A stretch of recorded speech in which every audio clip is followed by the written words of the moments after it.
చిన్న వ్యాపారం అంతే భయ.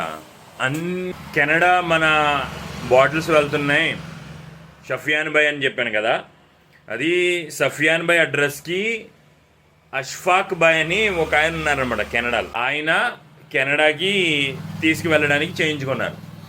అయితే అన్నీ బాగున్నాయి, కొన్ని స్ట్రాంగ్గా ఉన్నాయి అని చెప్పడం జరిగింది. ఒకటైతే వాళ్ళకి చాలా బాగా నచ్చేసింది, అది కంటిన్యూ చేద్దామని కూడా వాళ్ళు చెప్పడం అయితే జరిగింది.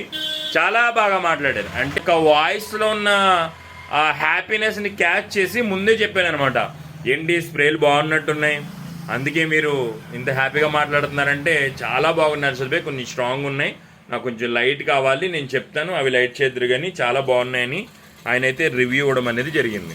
బాగా గుర్తుపెట్టుకోండి, నేను మీ మెసేజెస్కి ప్రాపర్గా నేను రెస్పాన్స్ అవ్వట్లేదు అని అంటే మీరు నా మెసేజెస్కి ప్రాపర్గా రిప్లై ఇవ్వట్లేదని అర్థం.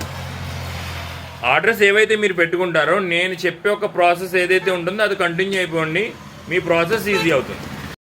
శుభ్రంగా కూర్చొని ప్యాకింగ్ చేసుకుంటున్నాను. అయితే స్కూల్ నుంచి ఫోన్ వచ్చింది, మా బుడ్డోడికి హెల్త్ బాగోలేదు, ఫీవర్ వచ్చింది అని, వాడిని తీసుకురావడానికి వెళ్తున్నాను. చిన్న వ్యాపారం అంతే భయ, అన్నీ మనమే చూసుకోవాలి, ఫ్యామిలీని చూసుకోవాలి, బిజినెస్ చూసుకోవాలి, కస్టమర్స్ని చూసుకోవాలి, ఇవన్నీ మనమే హ్యాండిల్ చేయాలి. మనమా ఇంకొకరిని పెట్టుకుని వాళ్ళకి జీతాలు ఇచ్చేంత స్తోమత మన దగ్గర ఉండదు. అలాగని అన్ని పనులు మానేసుకుని షాపుల్లోనే కూర్చుని యొక్క తీరిక కూడా ఉండదు. మిడిల్ క్లాస్ అంతే, చిన్న వ్యాపారులు కూడా అంతే.